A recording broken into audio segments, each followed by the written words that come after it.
विठ्ठल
ऐसी जोड़ी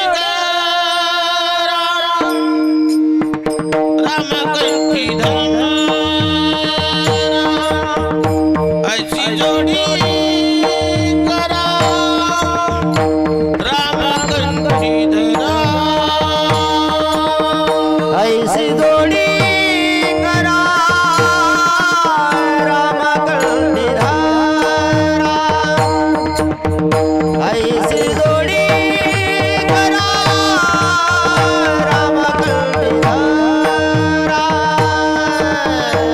ऐसी जोड़ी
जोडी करा ऐसी जोडी करा रामकंठी धरा जेने चुके फिरा गर्भवास नाशिवंत आटे प्रिया पुत्रधन बीज ज्याचे सेन तेची फळ नाव धडकरा सहस्रनामाचे नाव धडकरा सहस्रनामाचे जे भव सिंधूची थडी पावे नाशिवंत आटे प्रिया पुत्रधन बीज ज्याचे सेन तेची फळ तुका म्हणे काळा हना तोंडावरे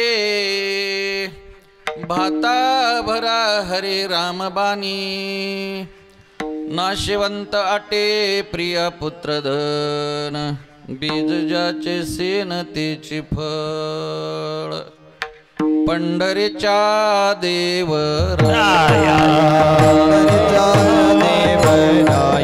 पंढरीच्या देवराया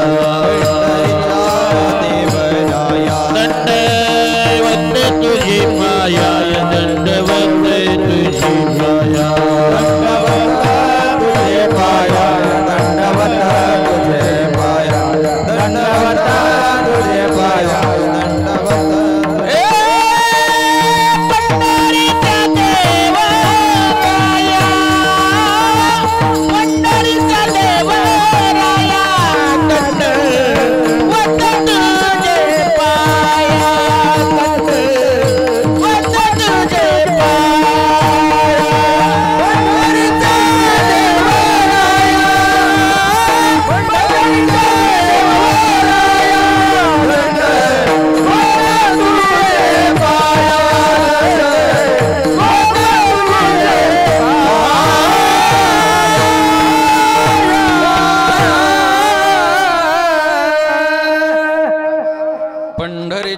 देवराया दंडवत तुझे पाया नमामि सद्गुरु शांतं सच्चिदानंद विग्रहं पूर्ण ब्रह्म परानंदं ईशमाळंदी वल्लभम् ओम नमो ज्ञानेश्वरा नमो ज्ञानेश्वरा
करुणा करा दयाळा तुमचा अनुग्रह लादलो पावन झालो चराचरे ऐसे जोडे करा रामकंठी धरा जेने चुके फेरा गर्भवास नाशिवंत आटे प्रिया पुत्रधन बीज ज्याचा सेन तेचे फळ प्रस्तुत प्राप्त सेवेकरिता घेतलेला भंग जगद्वंदनीय श्री संत तुकोबराय यांच्या गाथ्यातील मानवी जीवन जगत असताना जोडण्याला तोडण्याला तडजोडीला फार महत्त्व आहे। आयुष्यामध्ये काय जोडावं काय तोडावं आणि काय तडजोडीनं करावं याविषयी सुंदर चिंतन तत्वज्ञान आपल्या साहित्यात आहे। त्या अनुषंगाने जर विचार केला तर तुकोबराय सांगतात जोडायचंच आपल्याला, तर मग असंच जोडा ना. कसं? जेणे चुके फेरा गर्भवास. गर्भवासाचा फेरा चुकेल असं काहीतरी जोडा म्हटले. मग असं काहीतरी काय? नाम धरा कंठी विठोबाचे, किंवा ऐशे जोडे करा आणि राम कंठी धरा. राम जर कंठी धारण केला तर आपल्याला ते चुकवता येईल म्हटले. मग आम्ही जे जोडलंय ते आयुष्यामध्ये आम्ही जोडतोयच नाही असं नाही, पण आम्ही जोडलेलं तुकोबराय म्हटले ते सगळं नाशिवंत आहे. नाशिवंत आटे प्रिया पुत्र धन, बीज ज्याचा शीन त्याची फळ. त्याचं बीजही शीन आहे आणि त्याचं फळही शीन आहे. ज्याने शीण होतो असं सगळं काही आपण या ठिकाणी जोडतो. तुकोबराय म्हणतात ते काही उपयोगाचं नाही, नाम जोडावं लागेल. म्हटले मग आम्ही कसं जोडायचं? सप्ताह आल्याच्या नंतर तेवढं गेलं तर चालेल का? किंवा प्रवचन असेल कुठे तेवढं ऐकलं तर चालेल का? तुकोबराय म्हटले असं कधी मध्ये उगे वेळ मिळेल तेव्हा करून नाही चालणार. परमार्थच करायचा असेल तर धडाचा करावा लागेल, नीटनाटका करावा लागेल. कारण भवसागरातून तरुण जात असताना अत्यंत खोल असणारा, अत्यंत या ठिकाणी त्याचा अजूनही त्या भवसागराचा अंत न लागणारा असा तो सागर जर तरुण जायचा असेल तर नाव चांगलीच पाहिजे ना. नदीतून सुद्धा जर पलीकडे जायचं असेल तर छिद्र असलेली नाव चालत नाही. छिद्र असलेली नाव स्वतः बुडते आणि त्याच्यात जे बसलेले असतात त्यांना घेऊन बुडते. असली नाव नाही चालणार. तुकोबराय म्हणतात नाव धड करा सहस्र नामाची. अशी नाव बनवा, इतकी चांगली बनवा की जे भव सिंधूची थडी पावी पैल तरी घेऊन जाईल. म्हटले मग आम्हाला काळाच्या तावडीतून सुटता येईल? तुकोबराय म्हटले काळजीच करू नका, तो येणार नाही. तुमचे नाव जर चांगले असेल तर त्याची येण्याची हिंमतच होणार नाही. जर आलाच, एक तर येणार नाही, पण आलाच तर तुकोबराय म्हणतात तुका म्हणे काळा हाना तोंडावरी आणि भातावरा हरी रामबाणी. विठ्ठल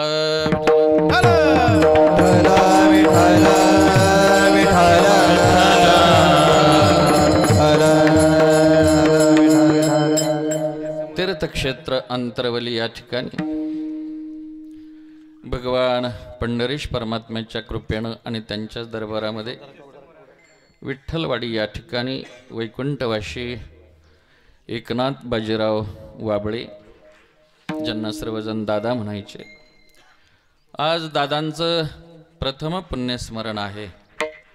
आणि या पुण्यस्मरणाच्या निमित्ताने हे भावपुष्प आपल्याला त्यांच्या चरणी समर्पित करावयाचं आहे. त्यांची असणारी सगळी बांधव मंडळी, ज्येष्ठ श्रेष्ठ सगळं हे तसं गोड कुटुंब आहे. आदरणीय अशोकजी वाबळे, आदरणीय कमळाजी वाबळे, आदरणीय उद्धवजी वाबळे या बांधवांनी या ठिकाणी आपल्या बंधुराजाचं हे स्मरण आणि त्या निमित्ताने हा सोहळा आहे. या सोहळ्यासाठी हे पुष्प गुंफण्यासाठी सगळी मोठी मोठी मंडळी उपस्थित आहे. विशेषत्वाने ज्यांच्यामुळे तुमच्या दर्शनाचा योग आहे, आमचे परमस्नेही आणि पारमार्थिक क्षेत्रातील एक उत्कृष्ट कीर्तनकार कथाकार आदरणीय कृष्णा महाराजजी उगले या ठिकाणी आहेत. महाराजांनाही वंदन आहे. त्यासोबतच आमच्या फडावरील उंबरेकर फड, जो आपणा सर्वांना ज्ञात आहे, त्या फडावरील गायन क्षेत्रातील एक गरुड भरारी घेतलेले जीवन म्हणजे आमचे अनिल महाराज आहेत. त्यांचं आडनाव जरी गरुड असलं तरी भरारी गरुडासारखीच आहे. आणि गोड गायन महाराज. कीर्तन साथीसाठी काही ठराविक जी नावं घेतली जातात त्यामध्ये त्यांचं नाव नक्की घ्यावं लागेल की गोड अशी साथ. आमच्याकडे अशोक महाराज बळे आष्टी परिसरात पलीकडे, आता ते गेले काल परवा. महाराजांचंही स्मरण होतंय. असं सुंदर जीवन. खऱ्या अर्थाने कीर्तन साथ करणारी माणसं फार दुर्मिळ असतात. त्यातली काही ही मंडळी आहेत. महाराजही या ठिकाणी आहेत. आदरणीय वाघ महाराज आहेत, ज्यांनी चाल म्हटली असे आमचे गिरी महाराज या ठिकाणी आहेत. गिरे बाबा अशोक महाराज, त्यांनाही वंदन आहे. आदरणीय आमचे दुसरे संजय महाराज गोंडे, गोंडे महाराज आहेत. महाराजांनाही वंदन आहे. मल्हारी महाराज, परभणी महाराज, सर्व महाराज मंडळी, आपण टाळ घेऊन जी मंडळी उभी आहात सर्वांच्या प्रति माझ्या मनात नितांत आदर आहे. विनेकरी बाबा आहेत. इकडे ही या ठिकाणी तुषारजी महाराज आहेत. सगळे ज्येष्ठ श्रेष्ठ आमचे वसंत आप्पा या ठिकाणी आलेले आहेत. गोपाळपूरवरून, शिरसगाववरून बापू उपस्थित आहेत. बरेच दिवस झाले भेट नाही, त्यामुळे बाप्पूचा आप्पा होतं कधी कधी असं. रात्री आप्पा कीर्तनात होते म्हणजे आप्पा चालत समोर. बाप्पूंचं आमचं फार प्रेम आहे. तेही या ठिकाणी उपस्थित आहेत. आमच्या शिरसगाववरून आमचे टेलरही या ठिकाणी आलेले आहेत कीर्तन श्रवणासाठी, त्यांची उपस्थिती आहे. समोर ज्येष्ठ श्रेष्ठ आपण सर्व मंडळी भगवत स्वरूप आहात. सर्वांच्या प्रती माझ्या मनात नितांत आदर आहे. विशेषत्वाने कीर्तनामध्ये जो आत्मा मानलेला आहे असं मृदुंग वादन या ठिकाणी आदरणीय मुळूक महाराज करतायत. भास्कर महाराज त्यांनाही वंदन आहे. आणि त्यांचेच पिताश्री हार्मोनियम साथ करतायत. योग असतो महाराज असा. कुळी कन्या पुत्र होते जे सात्विक, तयाचा हरी वाटे देवा.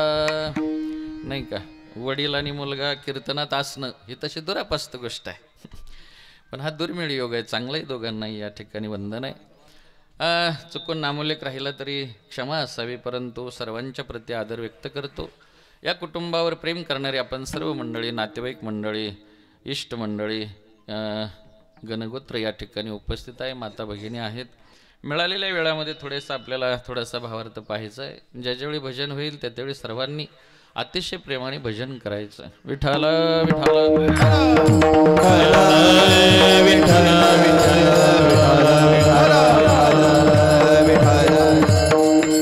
आयुष्यामध्ये मानवी जीवन जगत असताना या ठिकाणी हे जाणं येणं अतिशय अटळ अशी गोष्ट आहे. जो जन्माला आला त्याला जावंच लागतं महाराज. नवे नवे आपण जन्माला येतच नसतो, मृत्यूला जन्म दिलेला असतो. आपण म्हणत असतो आम्ही जन्माला आलो, जन्माला नाही आलात, आपण मृत्यूला जन्म दिलेला आहे.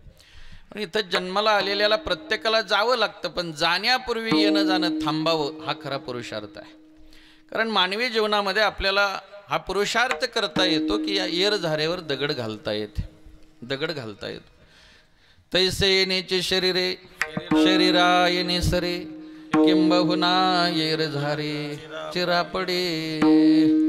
जी येरझार आहे त्या येरझारेवर या ठिकाणी दगड घालण्याचं सामर्थ्य या मानवी जीवनात आहे.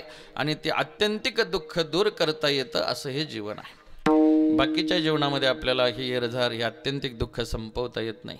जगत असताना अनेक प्रकारचे दुःख घेऊनच जगावं लागतं माणसाला. पहिलं दुःख आहे दारिद्र्याचं, दुसरं दुःख आहे पापाचं, आणि तिसरं दुःख आहे जन्म मरणाचं. विठ्ठल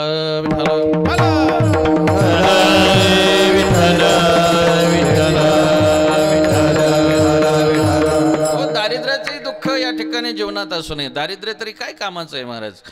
माणसाजवळ जर पैसा नसेल, श्रीमंती नसेल, धन नसेल तर कोण विचारतं. या जीवनामध्ये आपल्याला जर या ठिकाणी चांगलं जगावं असं जर वाटत असेल तर गरजेपुरतं धन पाहिजेच, त्याच्याशिवाय काही करता येत नाही महाराज.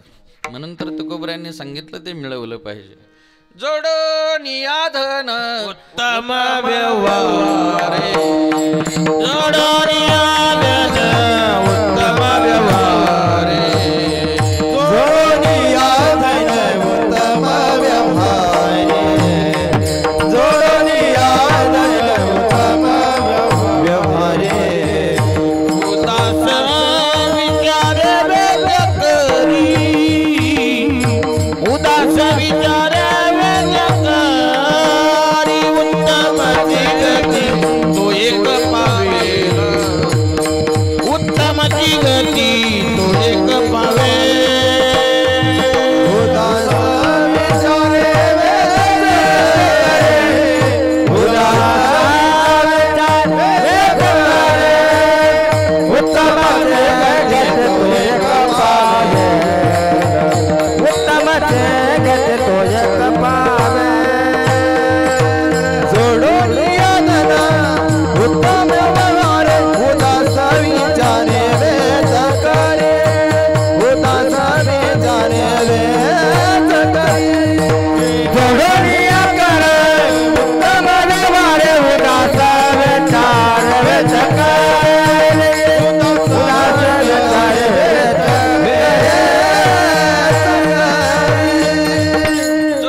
पाहिजे म्हटले. पण कसं उत्तम व्यवहाराने जोडावं.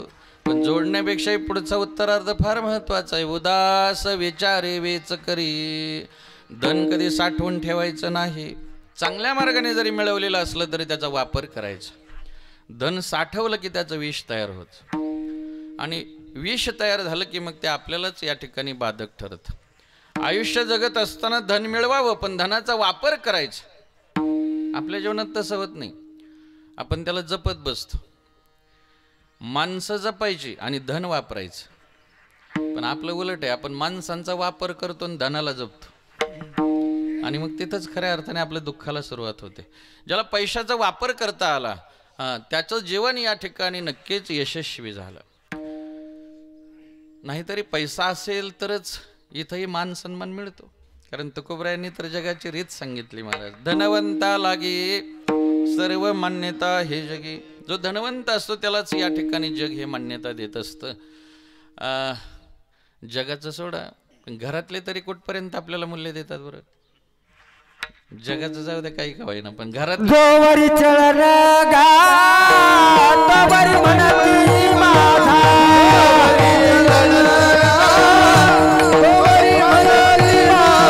माने तिला थोर दे चुकाच्या काला.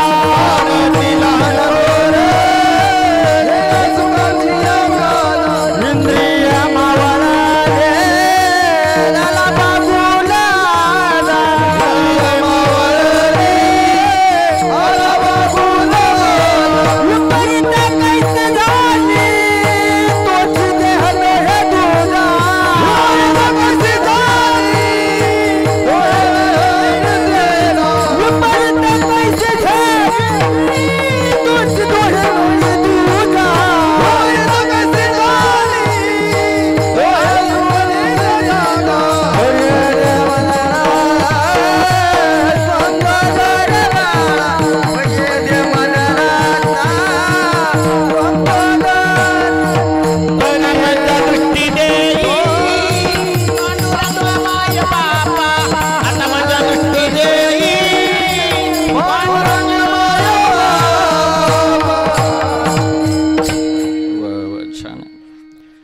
जोवरी चळन गा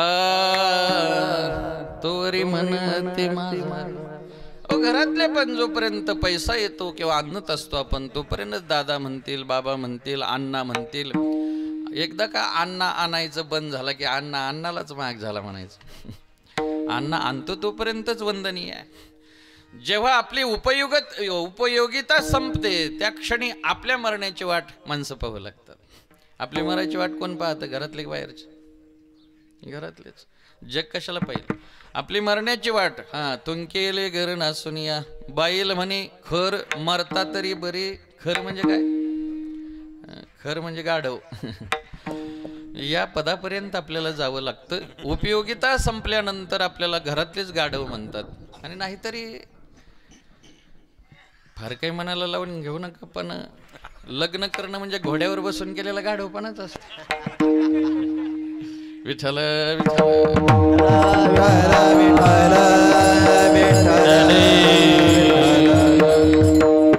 आयुष्यामध्ये या ठिकाणी सब पैसे के भाई दिल का साथी कोई नहीं रे. इथे सगळे पैशालाच मानणारी मंडळी आहेत.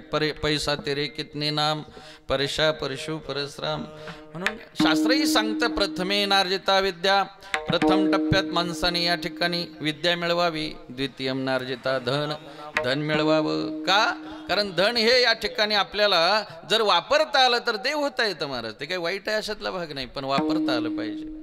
जेथ संपत्ती आणि दया दोन्ही वस्ती आली असता ठाया. ते जाण धनंजया विभूती माझी. अरे कलियुगामध्ये धन आणि दया जर एकत्रित आली तर ती व्यक्ती या ठिकाणी माणूस न राहता माझीच विभूती आहे. धन आणि दया दोन्ही असावं. ते धन आपल्याला देवापर्यंत घेऊन जातं, पण कळलं पाहिजे. आणि म्हणून दारिद्र्याचं दुःख जाण्यासाठी आपल्याला देवाकडे नेण्यासाठी सुद्धा धनाचा उपयोग होतो. धन जर जोडलं तर दारिद्र्याचं दुःख संपतं. धन जोडलं पाहिजे, दारिद्र्य संपतं. त्याच्यात एक परम दरिद्रीपणा आहे, तो जरा कठीण आहे. परम दारिद्र्य नाही कशानं घालवता येत. दारिद्र्य घालवता येईल, पण परम दारिद्र्य कशाला म्हणतात? नादबाबा त्याची व्याख्या करतात. गाठी असता कोटी धन ज्याचे संतुष्ट नाही मन तो परम दरिद्री जाण या नावी.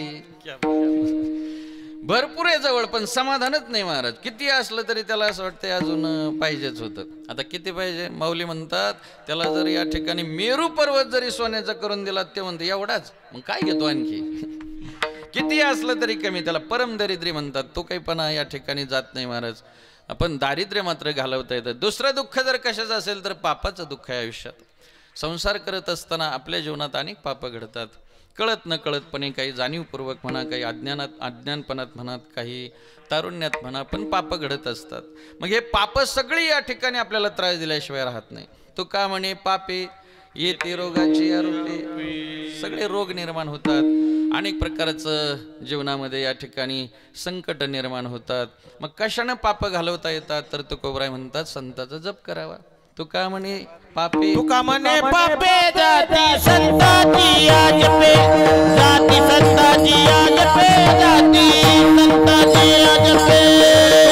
म्हणे पापे जाती संताची जपे, जाती संताची जपे, जाती संताची जपे. तुका म्हणे पापे, तुका म्हणे पापे जाती संताची जपे, जाती संताची जपे, जाती संताची जपे. तुका म्हणे पापे, तुका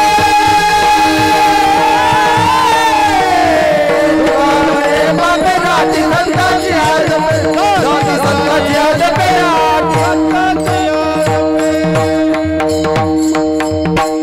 हो, जातात पाप सगळी महाराज. आपण माऊलींचं नामस्मरण करावं, तुकोबरायांचं नामस्मरण करावं, संताचं या ठिकाणी सतत स्मरण केलं, संताच्या संगतीत जर आपण राहिलो, पुण्यवंत व्हावे घेता सज्जनांचे नावे.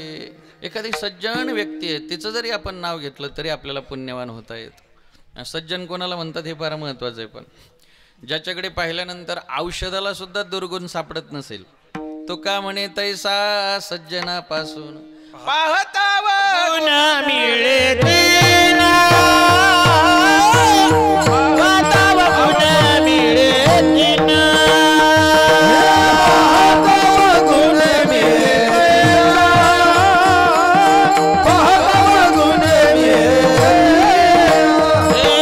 तुका म्हणे तैसा सज्जनापासून पाहता अवगुण मिळे तेना, पाहता अवगुण मिळे तेना.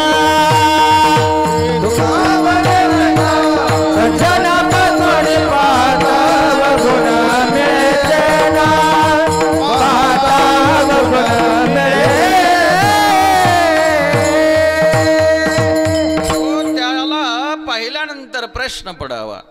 यम म्हणे कवना ते यमावे, दमो म्हणे कवना ते दमावे, तीर्थे म्हणते काय खावे, दोष ओखदाशी नाही, औषधाला दोष नाही.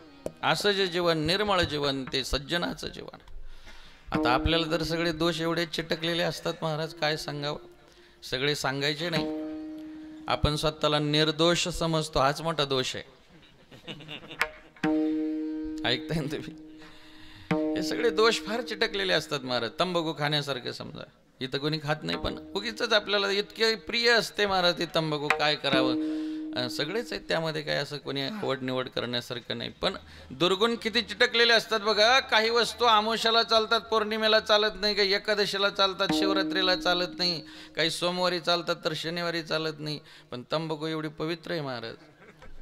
शनिवारी चालते, सोमवारी चालते, एकादशीला तर चालते, शिवरात्रीला पण चालते, निर्जला एकादशीला पाणी चालत नाही पण तंबाखू चालते. काय पवित्र आहे महाराज. म्हणजे दुर्गुणांना आपण कदाचित या ठिकाणी शिष्टाचाराच्या ठिकाणी आणून ठेवलंय. तंबाखू न खाणं, तंबाखू न देणं म्हणजे आपल्या दृष्टीने तो माणूसच नसतो. हिरव्यागार तंबाखूच्या शेतातून गाढव चाललं होतं, ते खाई नसते तंबाखूला. ते तंबाखू म्हटलं की गाढवा, तुला उगीच का सगळे गाढव म्हणतात. माणसं एवढं प्रेम करतात माझ्यावर, खिशात ठेवतात, नसली तर त्यांना माझ्याशिवाय करमत नाही, एवढी हृदयस्थ आहे मी त्यांची. आणि तो खुशाल तोंड लावे ना. गाढवाने असे हात जोडले. तंबाखू म्हटले असं काय झालं, हात जोडतो. गाढव म्हटलं पहिला मी माणूसच होतो म्हणे, तुझ्या नादी लागलो म्हणून तर गाढव झालो. आणि आता गाढव झाल्याच्या नंतरही जर मी गाढवपणा केलाच तर माझं काय होईल त्याचा विचार करत होतो. हे कोणाला कळतंय? तंबाखू खाऊ नये. विठ्ठल विठ्ठल विठ्ठल सज्जन जीवन वाऱ्या हाती माप चाले सज्जनाचे, नाही का. जे सज्जन जीवन असतं त्याचा सुगंध दरवळतो. नवे नवे त्या सानिध्यात गेल्यानंतर सुद्धा माणसाच्या जीवनांचा उद्धार होतो आणि पुण्यवंत होता येतं, पुण्य जोडता येतं. साधू संगे सुबटा उजो सत्कर्माची या वाटा. सत्कर्म घडतं, नामस्मरण घडतं, संतांच्या संगतीत या ठिकाणी पुण्यार्जन करता येतं. आणि पुण्य जोडलं की पापाचं दुःख जातं. म्हटलं ठीक आहे, दारिद्र्याचंही दुःख घालवता येईल, पापाचंही दुःख घालवता येईल, पण आत्यंतिक असणारं जन्ममरणाचं दुःख कशाने घालवावं. अभंगाच्या पहिल्या चरणात सांगितलं, ऐसी जोडी करा रामकंठी धरा. ऐसी जोडी करा रामकंठी धरा. ऐसी जोडी करा रामकंठी धरा. ऐसी जोडी करा रामकंठी धरा. ऐसी जोडी करा रामकंठी धरा. ऐसी जोडी रामकंठी धरा. ऐसी जोडी करा रामकंठी धरा. ऐसी जोडी करा रामकंठी धरा. ऐसी जोडी करा रामकंठी धरा. ऐसी जोडी करा रामकंठी धरा. ऐसी जोडी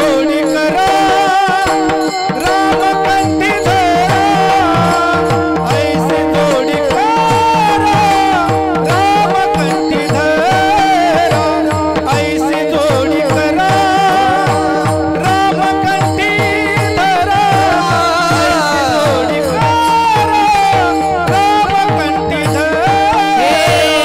ऐसी जोडी करा रामकंठी धरा. ऐसी जोडी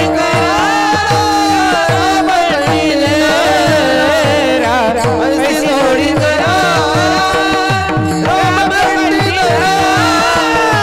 ऐसी जोडी करा रामकंठी धरा. जेने तुके फेरा गर्भवासा. जेने तुके फेरा गर्भवासा. हो जेने तुके फेरा गर्भवासा. जेने तुके फेरा गर्भवासा. नाशिवंतानी प्रिय पुत्र धन.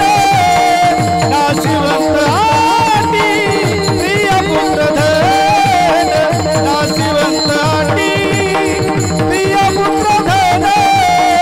नाशिवंतानी प्रिय पुत्र धन. जेने तुके फेरा गर्भवासा. जेने तुके फेरा गर्भवासा. जेने तुके फेरा गर्भवासा.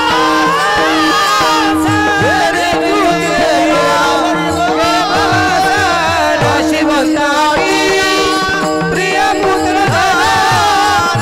नाशिवंतानी प्रिय पुत्र धन.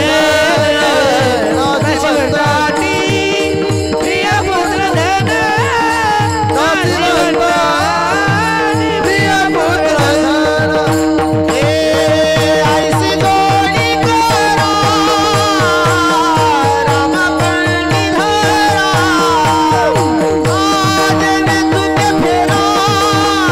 जेने तुके फेरा गर्भवासा.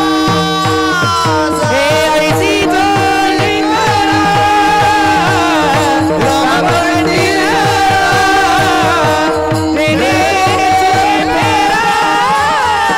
जेने तुके फेरा वा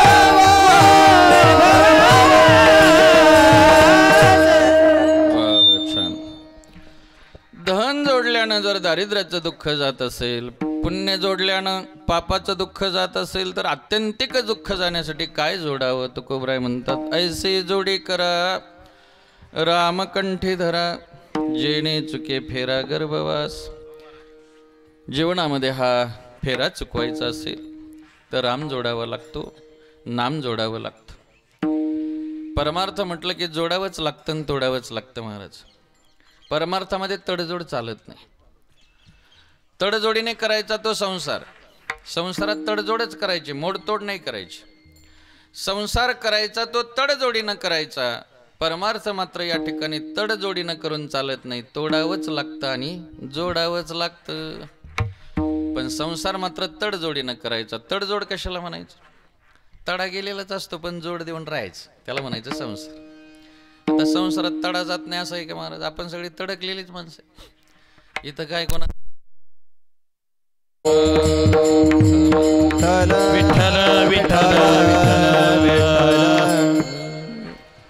याला म्हणायचं तडजोड. जरी लाईट गेली तरी तोपर्यंत भजन करायचं पण रागवायचं नाही. संसारात नाही चालत महाराज, तडजोडच करत राहायची. नाहीतर इथं काय आपल्या मनासारखं मिळत असतं? संसार त्यालाच म्हणायचं आपल्या मनासारखं जिथं काहीच मिळत नाही. आपल्या मनात असतं एक आणि होतं दुसरंच, त्याला म्हणायचं संसार. इथं काय मिळालं आपल्याला? अजून घर मिळालं नाही मनासारखं, पैसाही मिळाला नाही मना इतका मनासारखा, अजून घरातले काही मनासारखे मिळालेत असं काही नाही. असं आहे का? आपल्याला घर मिळालं नाही का मनासारखं मिळालं नाही? घर मिळालं नाही असं नाही, पण अजून मनासारखं घर कोणालाच बांधता नाही आलं महाराज.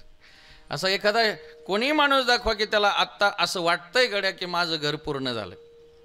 कोणाचंच घर पूर्ण नाही झालं. ज्याचं अंतर्वलित आहे त्याला असं वाटतं नेवाशाला बांधावं, ज्याचं नेवाशाला आहे त्याला वाटतं पुण्याला बांधावं, ज्याचं पुण्याला आहे त्याला असं वाटतं मुंबईला बांधावं, आणि ज्याचं मुंबईत आहे त्याला वाटतं पाण्यात बांधावं. मी पाण्यात बांधलेल्या एक जणाला विचारलं, म्हटलं अहो तुम्ही थेट पाण्यात आले घर बांधता बांधता गावाकडून?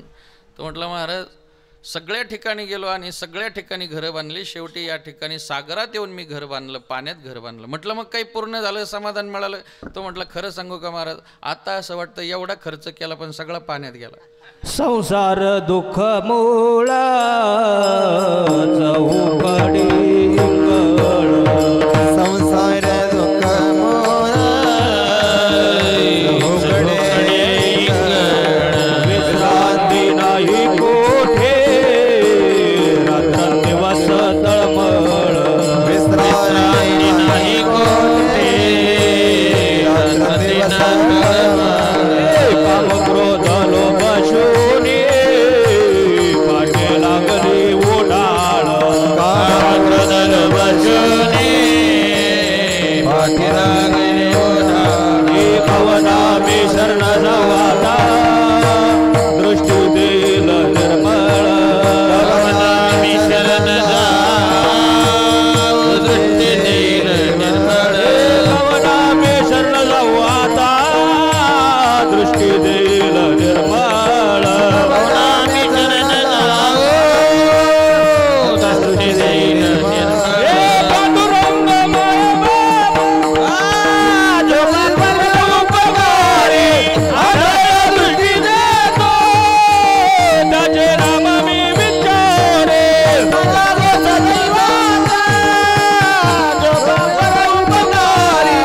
आदर दृष्टी देतो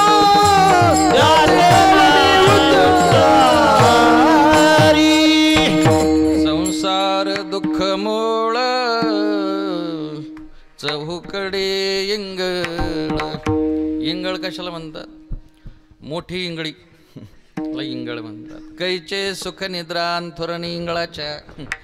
इथं संसारामध्ये आपण कितीही घरं बदलली, काय बदललं नाही का महाराज? सगळा बदलाचाच नाद आहे ना आपल्याला संसारामध्ये. मनाच्याच विरुद्ध घडतंय माणूस, मग तसं वागायचा प्रयत्न करतो. सगळं बदलून पाहिलंय आत्तापर्यंत आपण. घरं बदलली, झेंडे बदलली, पक्ष बदलली, सप्ताह आल्याच्या नंतर महाराज बदलली. सप्ताह आल्याच्या नंतर बघा काही माणसं ठराविक त्यांचा एकच धडाका असतो. अरे ते बाकीचं काही असू द्या, सिस्टेमाला राय ना का ते राहिला तर बरं. मग कार्यकर्ते नाही बदलायचेत पण राहून द्या एवढ्या वर्षी ते बदलायचेत त्याला पण एवढ्या वर्ष राहणार का? बरं महाराज नाही महाराज तर एक पायला ठेवायचं नाही, सगळे बदलायचे. मग शास्त्री आणले, महामंडलेश्वर आणले, ब्रह्मचारी आणले, 50,000वाले आणले, 60,000वाले आणली, तरी आमच्यात काहीच बदल झाला नाही. हे संसारातले बदल आहेत. या संसारात किती बदल केला तरी काय समाधान प्राप्त होत असतं महाराज? एक सांगू, आपल्या स्वतःच्या जीवनात बदल करणं हा परमार्थ आहे. संसारातल्या बदलाने काही नाही. आपण एखाद्याचा बदला घेतो फार तर, बाकी काय होतं असतं. घरं बदललेत, सगळं काय केलं, पण अजून कोणाचंच घर पूर्ण झालं नाही. किती बदललं म्हणून. पहिला मजला बांधला हातभर गजवर असतात, दुसरा मजला बांधला हातभर गजवर असतात, तिसरा मजला बांधला तरी हातभर गजवर असतात. मी त्या गजांना विचारलं, अरे खाली कधी यायचं? ते म्हटले मालक वर गेल्यावर. तोवर काय आम्ही खाली येत नाही. घरातले पण बदलायचेत महाराज आपल्याला, फक्त इलाज नाही म्हणून गप येत आपण. आपण काय सोपे पुढचे आहेत काय? वगैरे लाडक्या बहीणसारखी योजना निघाली, रांगा लावतील लोक. सगळं बदलायचंय महाराज आपल्याला. अजूनही मनासारखं काहीच इथं मिळालं नाही. पण खरं सांगू, संत सांगतात इथं जे मिळालंय प्राप्त है पर्याप्त है. जे मिळालंय त्यात जर तुम्हाला समाधान मानता आलं नाही तर तुमचा परमार्थही होणार नाही आणि संसारही होणार नाही. मग काय करावं लागेल? तो कोबरा ठेविले अनंते तैसेचे राहावे, चित्ते असू द्यावे समाधान, चित्ते असू द्यावे समाधान, चित्ते असू द्यावे समाधान, चित्ते असू द्यावे. ठेविल्यानंतर तैसेची राहावे, ठेविल्यानंतर तैसेची राहावे, ठेविल्यानंतर तैसेची राहावे, ठेविल्यानंतर तैसेची राहावे,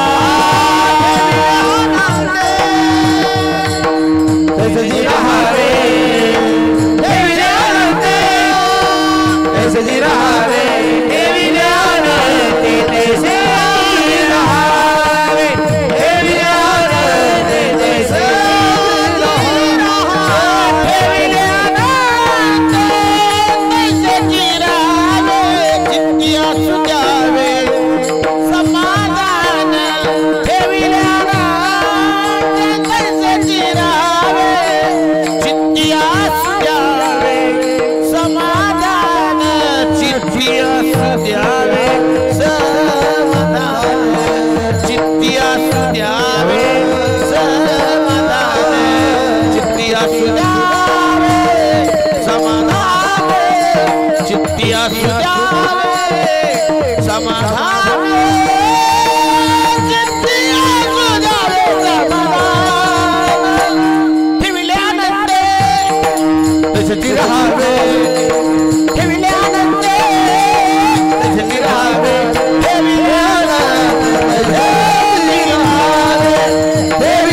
ठेविले अनंते तैसेचे राहावे, चित्ते असू द्यावे समाधान. असू द्या समाधान म्हटले. तुम्हाला संतांना माहिती आहे आपण समाधानी नाहीत. इथं कशाचंच समाधान नाही आपल्याला. पण तुकोबराय म्हणतात माना की जरा समयाशी सादर व्हावे, देव ठेवीन तैसे राहावे. झोपडी असली तरी महाल समजावा, जशी पत्नी मिळाली असेल तीच सद्गुणी समजावे. आहे त्यात समाधान मानावं. मानायचं समाधान संसारात आणि मिळवायचं परमार्थात. संसारात समाधान मिळत नाही पण मानावं लागतं. परमार्थामध्ये समाधान नाही मानायचं, मिळवायचंच. मग कशाने मिळतं? तेने सदा चित्ता समाधान. काय अगोदर सदा नाम घोष करू हरी कथा, तेने सदा चित्ता समाधान. किंवा मौली हरिपाठामध्ये सांगतात की हरीचे चिंतन सर्व काळ. आम्ही जीवनामध्ये आमच्या समाधान येऊन रमलं. ज्ञानदेवी रम्य रमले समाधान, हरीचे चिंतन सर्व काळ. आपल्याला जीवनामध्ये नाम जोडावं लागतं आणि संसार आहे तसा स्वीकारावा लागतो. स्वीकृती लागते महाराज, त्याला पर्याय नसतो. आयुष्य जगत असताना फार गोड उपदेश तुकोबराय करतात की खऱ्या अर्थाने हळूहळू तिकडून बाजूला व्हावं आणि इकडे जोडावं. संतांचाही हाच प्रयत्न आहे की संसारामध्ये आहे त्या स्थितीतच राहावं आणि तिथून इकडे परमार्थाकडे यावं. एक जणाच्या दारात दिंडी यायची. चला ना महाराज पंढरपूरला येत आहे. ते म्हणायचे आलो असतो महाराज, पण पेरणं आणि तुमची दिंडी सोबतच, म्हणजे किती चिटकलेलो असतो आपण बघा संसारात. आणि संत प्रयत्नाने काढायचा प्रयत्न करतात. विठ्ठल विठ्ठल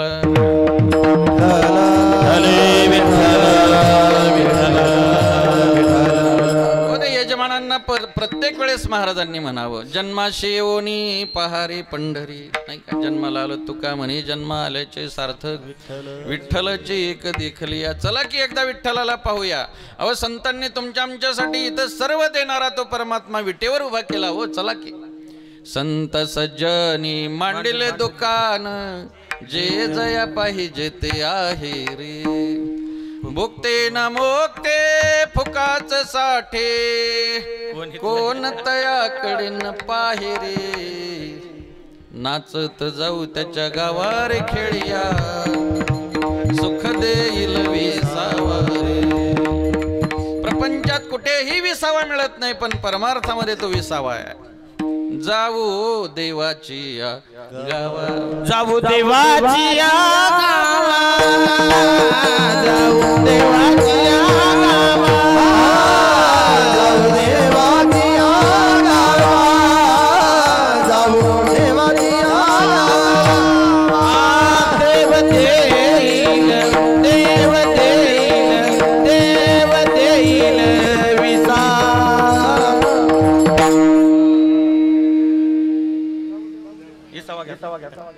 जाऊ देवाची गावा, जाऊ देवाची गावा, देव देईल विसा, देव देईल विसा. जाऊ देवाची गावा, जाऊ देवाची गावा.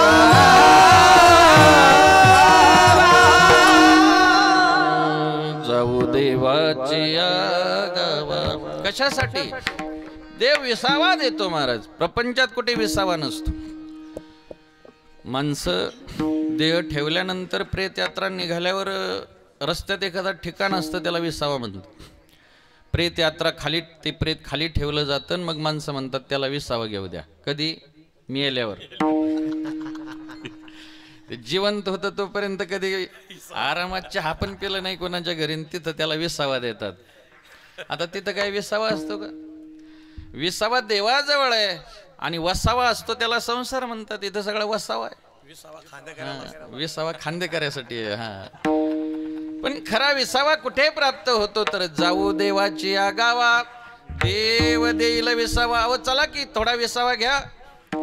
ते म्हणायचं आलो असतो महाराज, पण नेमकं दिंडीन तुमचं ते आमचं पेरणं सोबतच. म्हटलं मग आल्यावर नाही नाही, तुकोबरायांनी सांगितलंय मडे झाकून या करावे पेरणी. आता प्रमाण दिल्यावर काय म्हणता येते महाराज? ते शेवटी पेरता पेरता कष्ट करता करता रात्रंदिवस संसार करता करता तिथंच मेलं आणि त्याच घराच्या दावणीला बैल होऊन जन्माला आलं. शेवटी वासना सोडत नाही महाराज. वासनेचा संग होय अंतकाळी, तरी तपोबळी जन्मधरी. कोणी असो द्या महाराज, तपोबळी असला काय फार श्रीमंत असला काय, शेवटी जशी वासना तसा जन्म प्राप्त होतो. जन्म घेणं लागे वासने, जन्म घेणं लागे वासने, जन्म घेणं लागे वासने.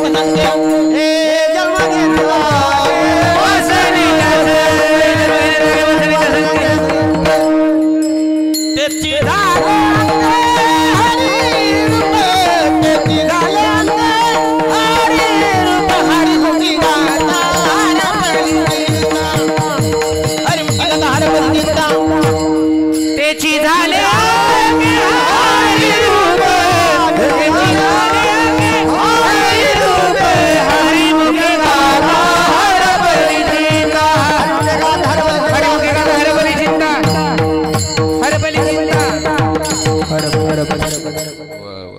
हरिमुखी गाता हरपली चिंता. जन्म घेणे लागे वासनेच्या संगे, जशी वासना असेल तसा जन्म प्राप्त होतो. शेवटी कष्टाचीच वासना शिल्लक राहिली, मग बैल व्हावं लागलं. शेवटी दिंडी आल्यानंतर पुन्हा महाराजांनी विचारला होते यजमान कुठे आहेत? म्हटले ते गेले, कष्ट करता करता मेले. अंतर्ज्ञानाने पाहिलं तर दावणीला बैल झालेला होता. जवळ गेले, डोळ्यात पाणी आलं. अहो माणूस होते तेव्हा नाही पंढरीला येता आलं, पण आता तरी चला, आमच्या रथाचा एक बैल उठतो, कधी बसतो, जरा आजारी आहे, तुम्ही आलात तर आमचा रथ ओढण्याचंही काम होईल, दिंडी घडेल. काय म्हणतं ते बघा. तो बैल म्हणतो महाराज आलो असतो, त्याबद्दल काही या ठिकाणी शंका नाही, वाटतं पण यावं, पण काय करावं, तुमची दिंडी नेमकी पेरणीच्या दिवसात येते. म्हटले मग? अहो आता जो पोरांनी जोडी लावलाय मला, ते नवीन गोर आहे, त्याला तासही कळत नाही, बाजू ओढत नाही. मी उगा घरचा आहे म्हणून 1.5 बाजू घेऊन चालतो, त्याला तासात घेऊन चालतो. मी जर नसलो तर काय पेरणं होईल का काय होईल असं वाटतं काय तुम्हाला? उगा मी आहे म्हणून चाललंय. काय म्हणतंय ते? उगा मी आहे म्हणून चाललंय. कोण म्हणतंय असं? हा बैलाचं चाललंय बरं. त्या शेवटी 1.5 बाजू वाढायची म्हटल्यावर काय जगल महाराज ते, नाही का? म्हणजे अर्धीच त्याच्या वाट्याला आणि याच्या वाट्याला 1.5 आली. शेवटी एवढे कष्ट करता करता, नांगरट करता करता ते तासात मेलं, अक्षरशः तिथंच मेल्याच्या नंतर पुन्हा दिंडी आली. पाहिलं महाराजांनी अंतर्ज्ञानाने कुठे गेला असेल, त्याच दारामध्ये कुत्रा होऊन बसला होता. महाराज जवळ गेले आणि म्हटले आता तरी चला की, काय हाड चालली तुमची इथं? तो म्हटलं खरंय महाराज, यायला पाहिजे. अहो चला की मग. अहो कुत्र जरी दिंडीत आलं तर लोक खंडोबा म्हणून पाया पडतात, एवढा मान आहे दिंडीत, कुत्र्याला सन्मान मिळतो. चला की, काय इथं सगळे तुमचा रागराग करतात, हाड करतात, टायमाला तुकडा मिळाला तरी दारात बसल्या बसल्या आपलं इथंच. तो म्हटलं आलो असतो महाराज, पण काय सांगावं, पोरं गडबडीने कुलूप सुद्धा लावत नाहीत, तसेच रानात जातात. उगं मी दारात बसलेला असतो, कोणाला सुतळी उचलू देत नाही. उगं मी घरचा आहे म्हणून सगळीकडे ध्यान देतोय. आमची भावकी का धडाची आहे का काय? काय ठेवीन पोरांचं? तुम्हाला असं वाटतं का मी गेल्यावर काय राहीन पोरांचं? असं कोण म्हणतंय? दारात बसलेलं ते उगं मी आहे म्हणून सगळं जिथल्या तिथे. सुतळी उचलू देत नाही मी कोणाला. सुतळी काय ताकद आहे कोणाची? आणि याला तुकडा टाकीत नव्हते टायमाला, नाही सुतळ्या राखीत. बघा ना तुम्ही. महाराज म्हटले येण्याच्या स्थितीत नाहीच आहे. शेवटी राखण करता करता तिथंच मेलं महाराज, आणि त्याच घराच्या नालीत बेडूक होऊन जन्माला आलं. शेवटी पुन्हा दिंडी आली. महाराजांनी पाहिलं अंतर्ज्ञानाने तर बेडूक झालेलं आणि वरती बसलं होतं. अंगणात येऊन महाराज जवळ गेले, हातावर घेतलं, असं काय अवस्था करून घेतली. म्हटली अहो चला, एकदा पंढरीला आलात तरी सुद्धा उद्धार होईल. खटनट यावे शुद्ध होऊन जावे, खटनट यावे, शुद्ध होऊन जावे,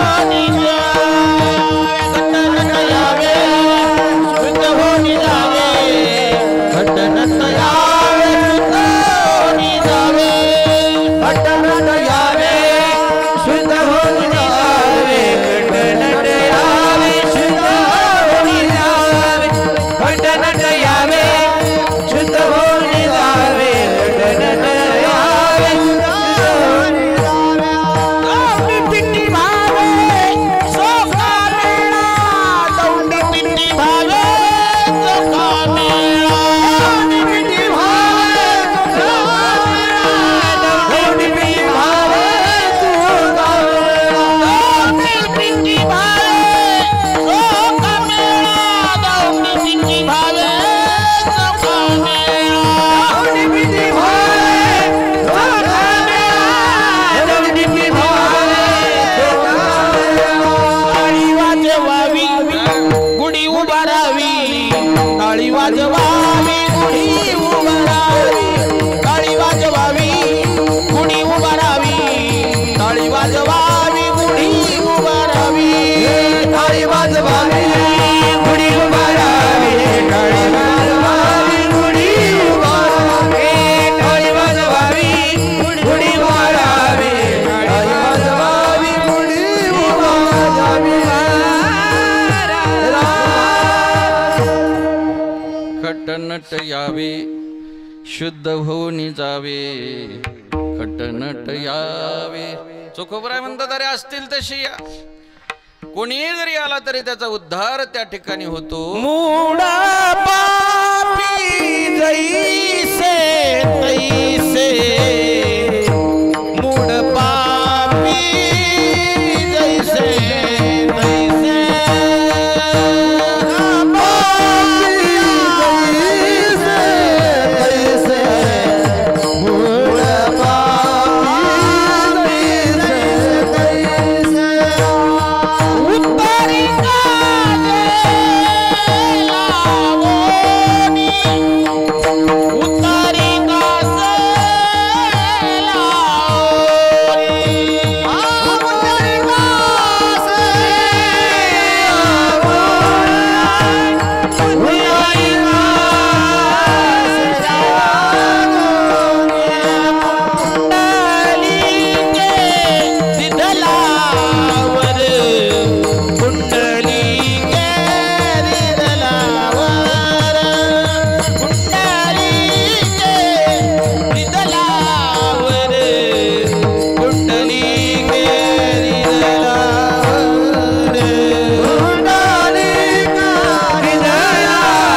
देवासाठी चला, असतील तसे चला.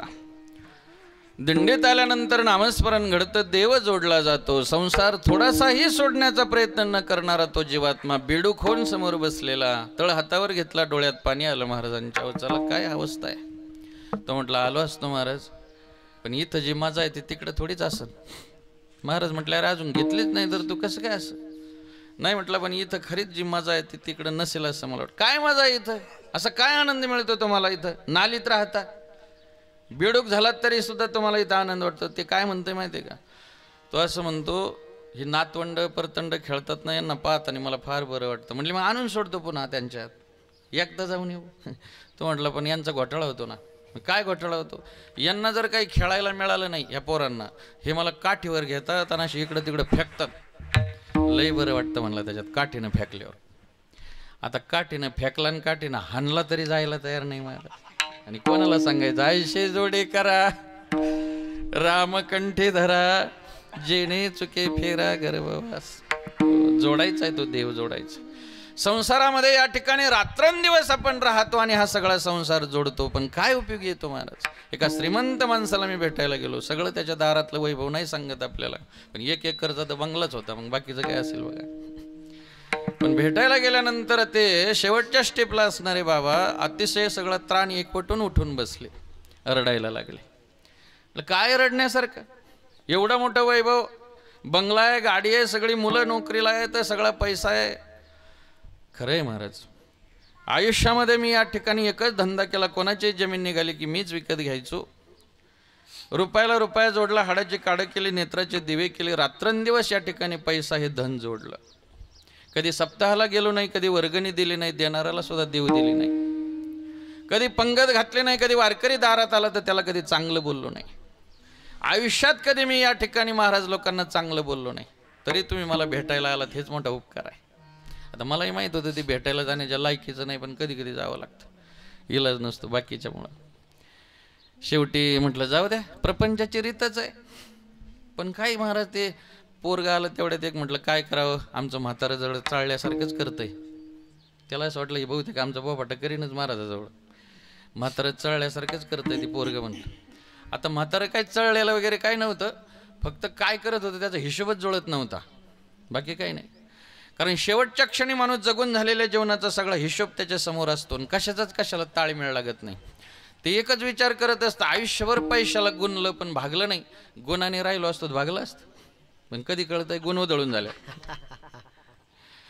सगळी श्रीमंती त्याला खायला उठलेली असते, पद प्रतिष्ठा त्या ठिकाणी नगण्य झालेली असते, टायमाला पाणी मिळत नसतं, सगळे हाडहाड करत असतात, येडं झालं म्हणत असतात, सगळ्यांच्या दृष्टीने तो बागुलबुवा झालेला असतो.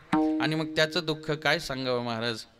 100 रुपये बाजारात घेऊन गेलेला माणूस 100 रुपयाचा बाजार करून जर घरी आला आणि 100 रुपयाचा हिशोब जुळला नाही तर जेवत नाही महाराज. तो बाजार खाली ओततो आणि घरी सुद्धा त्या बाजाराचा बाजार करतो. पत्नी म्हणते अहो जेवण घ्या की किती वेळ झाला, बाजाराने तुम्ही बेजार नाही झाले. आल्याच्या नंतर पुन्हा बाजार सुरू केला, 10 रुपयाचे कांदे, 20 रुपयाचा लसूण, 25 रुपयाचे फ्लावर. तो म्हणतो 95 टोटल होतोय आणि खर्च 100 झालाय, 5 रुपये सापडत नाही. ठोकळा कुठं गेला म्हणून हा ठोकळा उठून उभा राहायचा, खाली बसायचा, कुठं वाचतोय का खिशात म्हणून पाहायचा, 5 रुपयाचा शोध आहे. 100 रुपयाचा बाजार करून आलेला माणूस घामाघूम झालेला आहे, फक्त 5 रुपये सापडत नाही आहेत. पत्नी म्हणते जेवून घ्या, तरी तिला म्हणतो थांब जरा, हिशोब जुळत नाही. मला सांगा 100 रुपयाचा बाजार करून आलेला माणूस जर 100 रुपयाचा हिशोब जुळला नाही, एवढा घामाघूम होत असेल तर जगून झालेल्या जीवनाचा हिशोबच जुळला नाही तर किती घामाघूम.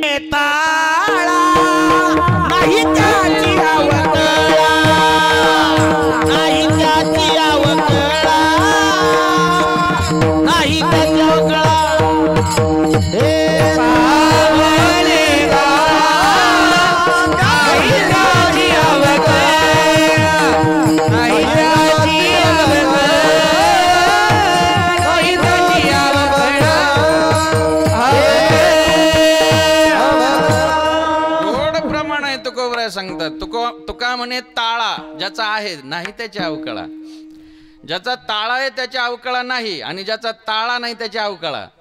तुकोबराय सांगतात ही अवकळा वाटेला आलेली पदोपदी भेटतात महाराज. ते रडायचंच थांबना. काय करावं महाराज म्हटलं, सगळं काही मी कमावलं, आता माझ्या हातातच काही राहिलं नाही. फार मोठं दुःख आहे त्याला.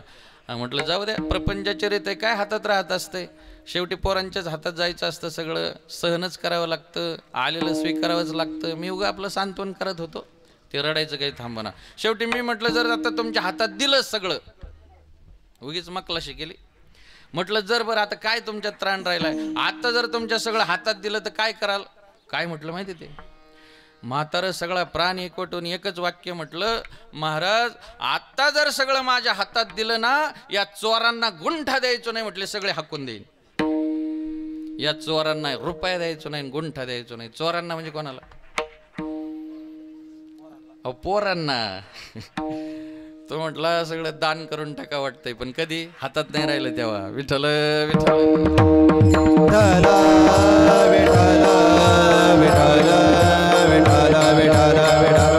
आयुष्यामध्ये आपल्याला सोडवणारं जोडावं का अडकवणारं जोडावं? सोडवतो तो जामीन आणि अडकवते ती जमीन. सोडवतो तो कोण? कोर्टाची भाषा आहे ना, जामीन घेऊन या. मग जामीन मिळवावा का जमीन मिळवावी? जामीन मिळवावा. तर आपल्याला ना जामीन मिळविण्याचा आहे का जमीन मिळविण्याचा आहे? जमीन. पण जमिनीने कोणाला सोडलं नाही महाराज. तिलाही हसू येतं आपला 8 तास पाहिल्याच्या नंतर. पोराला पाहुणे आले आणि सगळं टाचावर करून दाखवत होता. येड्या बाबळीपासून सुबाबळीपर्यंत ही सगळी आपलीच आहे म्हटलं. आपली नाही, माझीच आहे म्हणायचं. ही सगळी माझीच, सगळी माझीच असं म्हटल्याबरोबर ती जमीन हसली. आता जमीन हसल्याच्या नंतर त्या पाहुण्यांमध्ये एक तज्ज्ञ होता. तो म्हटला ही विनाकारण हसणारातली नाही, काहीतरी घडलं असलं पाहिजे, दुसऱ्याची तरी दाखवित असेल, नाहीतर खोटं तरी बोलत असेल, का हसले असावे? माते का बरं हसली तू? जमीन म्हटली काय नाही, हसायला आलं नाही, उगीच नाही हसणार, काहीतरी रहस्य असलं पाहिजे. हा खोटं बोलतोय, दुसऱ्याची दाखवतोय. जमीन म्हटली असं काही नाही, मग का हसली सांग ना. तर जमिनीने फार गोड उत्तर दिलं. जमीन म्हटली हसायला या गोष्टीचं आलं, हा काही पहिलाच आहे का मला माझं म्हणणार? याचा बापही आलता, आज पण आलता, आज आला, पंजा आला, सगळे मला म्हणून मातीत गेली, त्याचा हसायला आलं. आजा मेला, पंजा मेला, बाप मसना गेला, देखत देखत नातू पण तोही तैसा झाला. पिढ्यान पिढ्या याच्या खपल्या तरी सुद्धा हा माझा छंद सोडायला तयार नाही. याला सोडवणारा देव आहे, संत आहेत, त्यांना न जोडता हा माझ्या नादी लागला, याचा हसायला आलाय. कोण सोडवतं महाराज आपल्याला? जमीन कामी येत नाही, कोणीच कामी येत नाही. तुका म्हणे तुझा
देशेचा चौधरी आणि कसोयरी भली भले, कोणी सोडवू शकत नाही महाराज. तुका म्हणे तुला सोडविना कोणी, एका चक्र पाणी वाचून या. तुकोबराय जर परमात्माच आम्हाला सोडवणारा असेल आणि तोच जर जोडायचा असेल तर आम्ही जे जोडलंय ते आतापर्यंत कष्ट करून तुकोबराय म्हटलं ते सगळं नाशिवंत आहे. अभंगाच्या दुसऱ्या नाशिवंत प्रिया पुत्र धन, नाशिवंत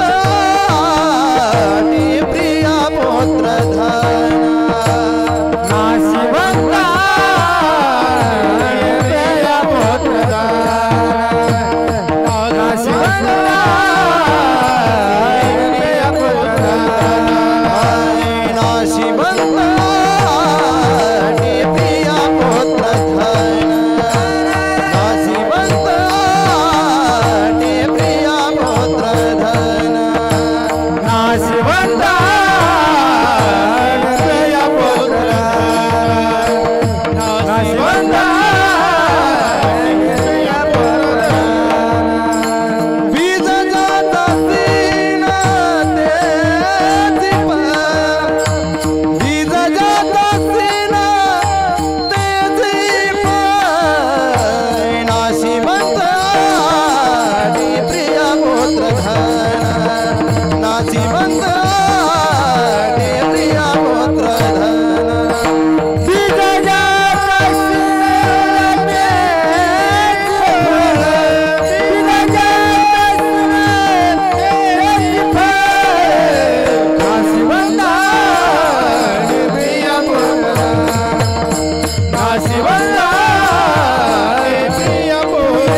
दाटे प्रिया पुत्र धन बीज ज्याचे शिन त्याची फळ तुकोबराय सांगतात. जे तुम्ही जोडले आतापर्यंत ते सगळं काही कामाचं नाही, फसवणार आहे. आणि नका पडो गबाळाचे भरी, पडो तेथे थोरी नागवन किंवा तेथे आहे थोरी नागवन.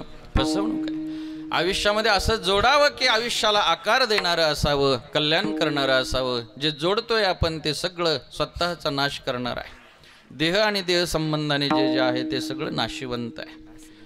कौन किसी का साथी यारो, कौन किसी का सगा, अंतकाल के सुध रखना यही पावे दगा.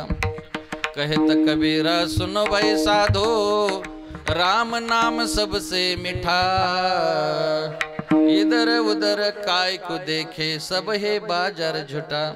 प्राण्या मायेचा बाजार, बहीण कुणाची भाऊ कुणाचा, कोण कुणाचे सगळे कोण कुणाचे.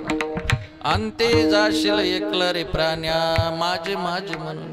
तुझा परिवार, तुझा परिवार,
सांगतात. धन द्रव्य क्षणभंगूर, धन दारा क्षणभंगूर, सगळं क्षणभंगूर आहे.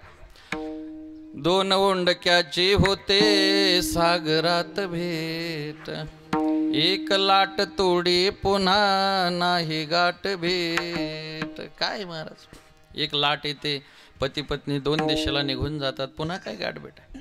आयुष्य जगत असताना एक क्षणाचं याचं स्मरण न राहिल्या कारणानं माणसं आयुष्यभर होंबल घालतात. पार 50 ओलांडली तरी सुद्धा रोज भांडण घरी चालू आहे, जणू काही इथंच राहायचं आपल्याला. बघा ना, जगत असताना कधीतरी 50 ओलांडल्याच्या नंतर आढावा घेत जायचा. आता 50 ओलांडता आली तरी भाग्यच आहे, कारण आता 40च ओलांडतोय की नाही आपण, असा प्रश्न आहे. पण कधीतरी घरच्यांच्या सोबत चर्चा केली पाहिजे, निदान लेकरासोबत नाही तर पत्नीला तरी म्हटलं पाहिजे, आपली भेट झाली योगायोगानं या संसारात, आता कोणाला जावं लागतंय काय माहीत नाही, तू अगोदर जाते का मी अगोदर जातो काय सांगता येत. दोघांच्याही डोळ्यात पाणी येईल आणि नक्की असा ठराव होईल. आत्तापर्यंत आपण दोघं एकमेकाला भांडतच आलो, पण आता इथून पुढे नाही भांडायचं. उरले ते हरी तुम्हा समर्पण. मागवा घेतला पाहिजे आयुष्याचा. कधीतरी आपण या रंगातून श्रीरंगाकडे गेलो पाहिजे. हा रंग सतत बदलतो महाराज, संसाराचा रंग. रंगे रंगे रे श्रीरंगे, काय बोलला से पतंगे. एकच रंग असावा जीवनाला आणि त्याचं नाव पांडुरंग आहे. नाहीतर बाकीच्या रंगाला काय अर्थ आहे महाराज, ते रंग काय कामाचे आहेत, ते रंगेल जीवन बनवतात. नाही तर आपल्याला त्या रंगेल जीवनातच अडकायची सवय लागली. श्रावणात वेगळाच रंग, आषाढात वेगळाच रंग, आता शिवरात्र आली की वेगळाच रंग, रविवार आला की वेगळाच रंग. रंग बदलणाराच्या जीवनाला धन्यता नसते महाराज. तो बगळा आहे ना, बगळा वरून पांढरा नातून काळा आहे. माऊलींनी हा बगळा कामुकासाठी वापरलाय. मी नाते देखोनी बक निधानाते रंक, तैसा श्री देखोनी कामुक प्रवृत्ती धरी. का माऊलींनी त्या बगळ्याला तिथे बकाला तिथं वापरलं आणि कामच केलं महाराज त्याचं. का? वरून पांढरा नातून काळा आहे. मन काला तन उजाला, बगला कपटी अंग, इससे तो कव्वा भला रही एकही रंग. मग शायर म्हणतो कावळा बरा नाही का, निदान एकाच रंगात राहत. या बगळ्याला काही धन्यता नाही. का? रंग बदलतो, एकाच पायावर उभा राहतो, पांढरा वेश धारण करतो, दिसणाराला वाटतं तपस्वीच आहे काय की, आणि मासा फसतो, जवळ आला की लगेच पकडतो. वेशाला बोलले, कारण वरचा रंग आहे काय. आतला रंग एक आहे. आत आणि बाहेर एकच रंग असावा, त्याला श्रीरंग म्हणतात. आणि त्या रंगात रंगण्यासाठी काय करावं लागेल? नामस्मरण, भक्ती करावी लागेल. मग कशी करावी? तुकोबराय म्हणतात चांगली करावं. अभंगाच्या 3ऱ्या चरणात नवधडकारा सहस्रनामाची नवधडकारा सहस्रनामा नवधडकारा सहस्रनामाची नवधडकारा सहस्रनामाची जे भवसिंधूची तडपावे जे भवसिंधूची तडपावे नाशिवंत आदी प्रियपुत्र नाशिवंत आदी प्रियपुत्र हे भवसिंधूची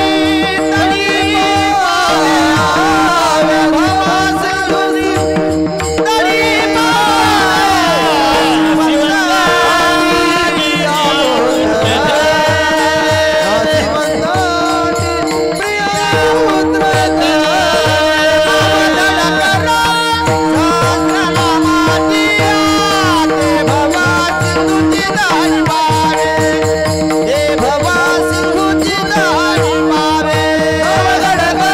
भवसिंधूची परमार्थ करायचा, तो धडाचा करायचा. हे धड आहे तोपर्यंत धडाचा करावा. धड पडल्यावर तर करता येतच नाही, पण धड आहे तोवर एक ना धड भाराभरचे द्या. धडाचा करत नाही आपण, पण हे धड कशासाठी दिलंय? धड परमार्थ करण्यासाठी. या धडाने दुसरं काही धड होत नाही महाराज, फक्त परमार्थ धडाचा होतो, संसार नाही होत. इथं श्रीमंती किती मिळविण्याचा प्रयत्न केला तरी सुद्धा आपल्यापेक्षा श्रीमंती निसर्गात फार आहे. सांगायला वेळ नाही माझ्याकडे. एक लक्षात ठेवा, आपण या शरीराने संसार करण्यासाठी जन्माला आलेली माणसं नाही, संसार जिंकण्यासाठी. आयुष्यामध्ये संसारच करायचा असेल तर मग पशुपक्षाचा सगळ्याचा चांगला आहे संसार आपल्यापेक्षा. अहो चांगली श्रीमंत माणसं नाथबाबाकडे गेलते आणि कसं राहावं म्हटली? पक्ष अंगाने उतरते. का बरं म्हटले असं? पक्षासारखं राहा म्हटले. मग तुम्हाला संसारच करायचा असेल तर पक्ष अंगाने उतरते ते का गुंतून या राहते. संसारच करायचा असेल तर पक्ष्यांचा चांगला आहे म्हणूनच सांगितला. नाहीतर इथं सगळं चांगलं आहे बघा. सुगरणीचं गाणं चांगलं आहे, कोकिळेचं राहणं चांगलं आहे. कोकिळा सुंदर राहते, कोकिळा सुंदर गाते. नवे नवे हत्तीचं खाणं चांगलं आहे, कासवीचं पाहणं चांगलं आहे, कुत्र्याचं ओळखणं चांगलं आहे. कुत्रा मालकाला ओळखतो महाराज, किती माणसात असू द्या. किती इमानदार आहे. एका मालकानं असं ठरवलं, कुठेही असलो मी तरी हे माझ्याच जवळ येतं, कदाचित कपड्यावरून ओळखत असावं असं त्याला वाटलं. त्याने एक दिवस एवढा प्रयत्न केला, त्याने न ओळखण्यासाठी नेहमीचा जो वेश होता पॅन्ट शर्ट काढून ठेवलं आणि माझ्यासारखा महाराजांचा वेश धारण केला, फेटा बांधला आणि खूप माणसात जाऊन उभं राहिला धोतर घालून. पॅन्ट शर्टवरचा मालक धोतर वगैरे घालून खूप माणसात जाऊन उभा राहिला आणि घरी कुत्र सोडल्याबरोबर थेटच धोतराजवळ जाऊन उभा राहिला. तर मालक म्हटला बहुतेक जास्त फरक दिसला नाही वाटतं याला, ओळखलंच याने. मग त्याने परत दुसऱ्या दिवशी असा वेश केला संन्याशाचा, भगवीच लुंगी, भगवाच सगळा शर्ट, भगवी पगडी डोक्यात घातली, भगवाच गंध लावला, सगळाच भगवा झाला.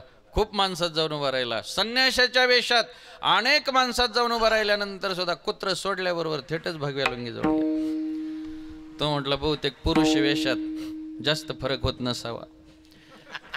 दुसऱ्या दिवशी त्याने घरच्याची साडी घातली महाराज, एकदम स्त्रीवेश केला, तंतोतंत स्त्रीसारखा सगळा वेश करून खूप माणसात जाऊन उभा राहिला. असू द्या किती माणसात असू द्या, कोणी ओळखावा?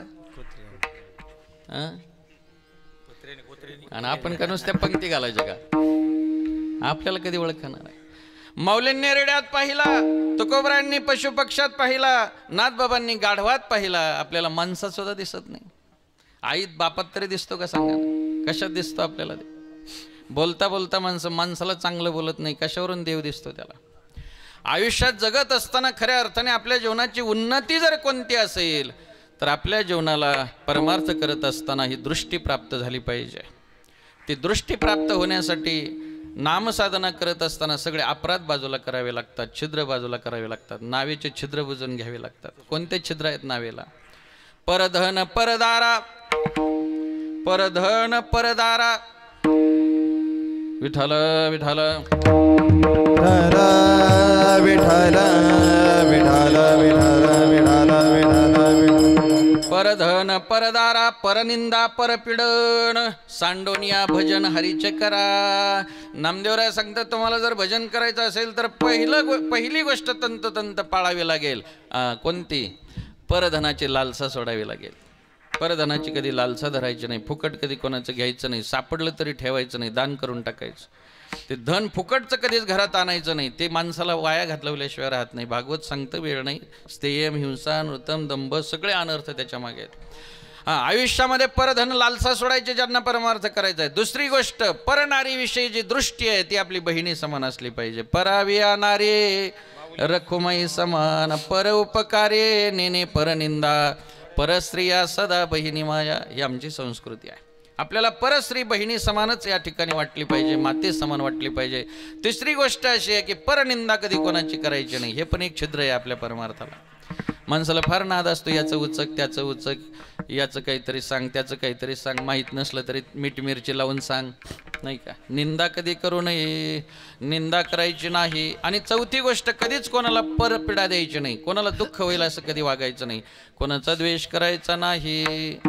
कोणाही जीवाचा घडो कोण्याही जीवाचा नघडो मत्सरे, कोणाही जीवाचा नघडो मत्सरे, कोणाही जीवाचा नघडो मत्सरे.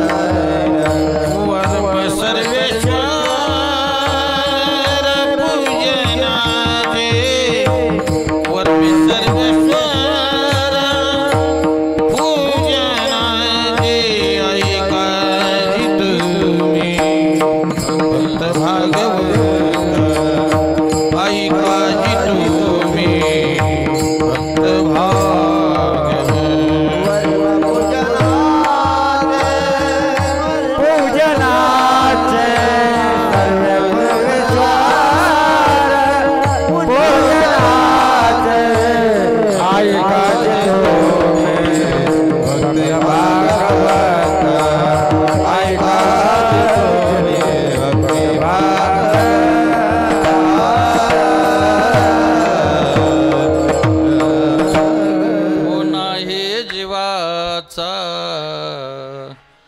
घडो मत्सर.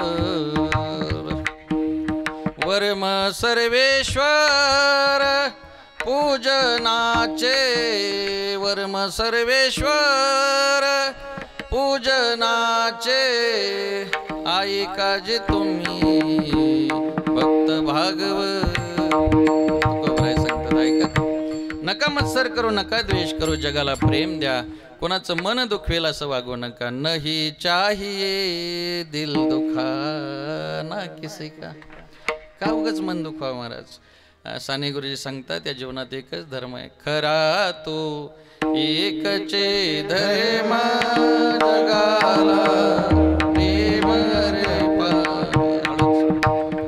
एकच धर्म आहे जगामध्ये. माणसाच्या जन्माला आल्यानंतर या ठिकाणी या जगावर प्रेम करावं. एकचे धर्म जगाला प्रेम रे पावे. माझी आई सांगते, अश्रूच्या पाण्यानं मन स्वच्छ करावं, त्यामध्ये प्रेमाची आणि भक्तीची वेल लावावी. मीराबाईचा मंत्र माझ्या आईनं मला दिला. अत्यंत दारिद्र्यातही स्वत्व आणि सत्व गमवू न देता कसं जगावं माझ्या आईनं मला शिकवलं. जीवन जगत असताना या ठिकाणी कोणालाही दुःख होणार नाही अशी काळजी माणसाने घेतली पाहिजे. भगवंताला तेच जीवन आवडतं, त्या जीवनामध्ये प्रेम आहे. खरा तो एकचे धर्म जगाला प्रेम पावे. खरा तो एकचे धर्म जगाला प्रेम पावे.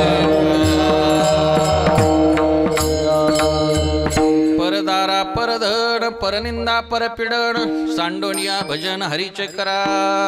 एवढं जर तुम्ही सांभाळलं आणि जर नाव धड केले तर कधीच काळ येणार नाही. म्हटलं आला तर म्हटलं त्याच्या तोंडावर मारा. तुका म्हणे काळ हान तोंडावर काळा काळा तुका म्हणे काळ हान तोंडावर तुका म्हणे काळ हान तोंडावर तुका म्हणे काळ हान तोंडावर तुका म्हणे काळ हान तोंडावर तुका म्हणे काळ हान तोंडावरी तुका म्हणे काळ हान तोंडावरी तुका म्हणे काळ हान तोंडावर भात भरा रे राम बागे भात भरा रे राम बाणे नाशिवंत आटे प्रिय पुत्र धन नाशिवंत आटे प्रिय पुत्र धन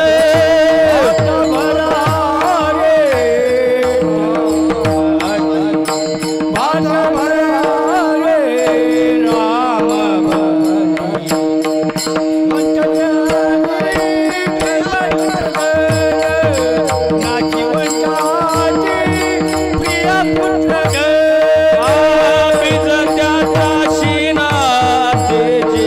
फळ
ज्याचा सीन त्याचे फळ बीज ज्याचा सीन त्याचे फळ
रामकंठे धरा जेने चुके फेरा गर्भवास तेची फळ नाव धड करा सहस्रनामाचे जे भव सिंधूचे थडी पावे तो का म्हणे काळा हना तोंडावरी भाता भरा हरी रामबाणी. प्रस्तुत प्राप्त वेळेमध्ये या ठिकाणी थोडासा भावार्थ पाहिला. अत्यंत गोड असं नियोजन, सर्व ऐकणारी मंडळी, आणि गेली 2 तास या ठिकाणी सेवा चालू आहे तरीसुद्धा सर्वांगाचे कान करून आपण श्रवण करत आहात. संताची भूमी आहे. भगवान ज्ञानेशांनी इथं यावं, ज्ञानेश्वरी लिहावी, यापेक्षा कोणतं भाग्य असावं या भूमीचं. आणि खऱ्या अर्थाने मला तर असं वाटतं कधी कधी नवस करावा देवाला, मला जन्म नेवासा तालुक्यात द्या म्हणून. नवस करून जन्माला यावा असा नेवासा तालुका आहे. आणि त्या तालुक्यातील आपण सगळी सज्जन मंडळी, काय भावाभावांचं प्रेम आहे बघा. आल्यानंतर पाहायला मिळालं. गुरुवर्य भास्करगिरी बाबांचं मार्गदर्शन, सर्व संतांचा सहवास, वैकुंठवासी बंशी बाबांचं हा परिसर, आणि एकाहुनी एक बळी रे हे सर्व संत मंडळी या ठिकाणी वावरली राहिली. त्यांचाच पदस्पर्श आपल्याला झाला. भगवान गडाशी हे या ठिकाणी नाळ जोडलेली या भूमीची अत्यंत ज्येष्ठ श्रेष्ठ असं जीवन भगवान बाबांचं ते हे. आल्यानंतर आमचे महाराज भीमसेन महाराजांची आठवण काढली. आपल्या फडावर भीमसेन महाराजांचं कीर्तन, आमचे बाबा पखवाज वाजवायचे त्यांच्या कीर्तनात, आणि बाबांच्या कीर्तनात ते पखवाज वाजवायचे. एवढं दोघांचं प्रेम होतं, उंबरेकर रघुनाथ महाराजांचं आणि भीमसेन महाराजांचं. असं फार सुंदर असं नियोजन या सर्व भावंडांनी केलं. भाऊ भाऊ कशा असावेत तर यांच्याकडे पाहिल्यावर कळतं. नाहीतरी ज्यांच्या मागे भाऊ असतो ना तो जीवनात उभा राहतो. भाऊ मागे नसला की रावणाला हरपत करावी लागेल. रावणाने सांगितलं मी जिंकलो असतो गड्या देवा, पण माझा भाऊच माझ्याकडं नव्हता. भाऊ ज्याच्या मागे उभा, तुम्ही भाऊ शब्द उभा म्हणजे उलट करा तो उभा होतो. आणि भावासारखा जोडीदार नसतो जीवनात सज्जन. भाऊ आहे तर जीवनाला खऱ्या अर्थाने उभा राहण्याला फार मोठा आधार असतो. नाहीतरी आमच्या भावाभावांची कहाणी रामायणातली किती सुंदर आहे. अयोध्येसारखं समृद्ध राज्य 2 भाऊ घेण्यासाठी भांडत नव्हते हो, देण्यासाठी भांडतायत. ही आमची संस्कृती आहे. भरतानं म्हणावं देवा प्रभू राज्य तुमचं आहे, आणि प्रभूंनी म्हणावं नाही भरता राज्य तुझं आहे. अयोध्येचं राज्य म्हणजे काय अहिल्यानगरचा एखादा प्लॉट वगैरे नव्हता सज्जन. अयोध्येचं राज्य इंद्राच्या राज्याला लाजवेल इतकं सुंदर होतं. नांगरताना जर सोन्याचा हंडा निघाला तर नांगरणारा मालकाला नेऊन देत होता, आणि मालक म्हणायचा तुला सापडलाय तुलाच राहू दे, इतकी श्रीमंती होती. मग एवढं समृद्ध राज्य करण्यासाठी 2 भाऊ घेण्यासाठी भांडत नाही तर देण्यासाठी भांडतायत. मग हा इतिहास आपल्या समोर असला पाहिजे. आणि सगळ्या भावाभावांनी सुद्धा एकमेकाला देण्यासाठी भांडलं पाहिजे, नाही का. एकतर वेगळं निघूच नाही, पण वेगळं निघायची वेळ आली तरी लहान्या भावानं मोठ्या भावाला काय म्हणावं, दादा तू सगळ्यांची शिक्षण केली, सगळ्यांची लग्न केली, मग 1 एकर तुला जास्त राहू द्या मोठ्या भावाला. आणि मोठ्या भावानं लहान्या भावाला काय म्हणावं, अरे तू अजून लहान आहे, सगळं मीच पाहायचो, तुला अजून अनुभव नाही, मग असं कर ना, तुला 1 एकर जास्त राहू दे. मोठ्या भावानं लहान्याला 1 एकर जास्त देण्यासाठी भांडावं, आणि लहान्याने मोठ्याला 1 एकर देण्यासाठी भांडावं. असं भांडण अंतर्वलीत लागावं, थेट नेवाशाला जावं. आहे की नाही. कधी लागतंय असं भांडण कोणाच नका भांडण लागू देवगड्या, पण निदान बांधासाठी भांडू नका, एवढंच करा. बांधासाठी अजिबात भांडू नका. भावाला सन्मानाने रस्ता द्या, एकमेकाला मदत करा. पाटाभर त्याच्यासाठी सोडून द्या, माझा भाऊ या वाटेनं जाणार आहे ना म्हणून पाटाभर सोडला असं सांगा जगाला. बांधासाठी जर आपण कोर्टात जात असू तर काय उपयोग आहे.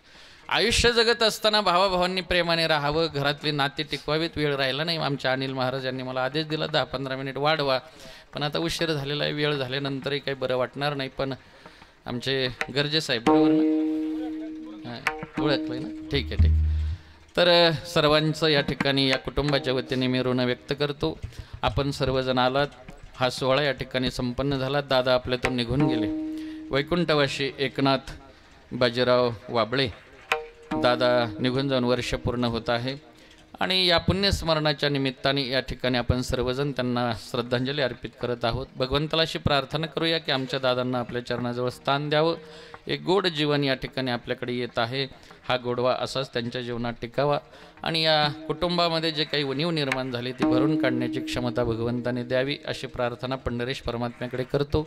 तसं हे विठ्ठलाचं आता अधिष्ठान आहे विठ्ठलवाडी, म्हणून विठ्ठलाच्या चरणी आपण सर्वांनी राहावं अशी प्रार्थना करतो. या ठिकाणी थांबतो. ज्ञानेश्वर माऊली ज्ञानराज माऊली ज्ञानेश्वरी माऊली नंदराज माऊली ज्ञानेश्वर माऊली ज्ञानराज जय ज्ञानेश्वर माऊली नंदराज माऊली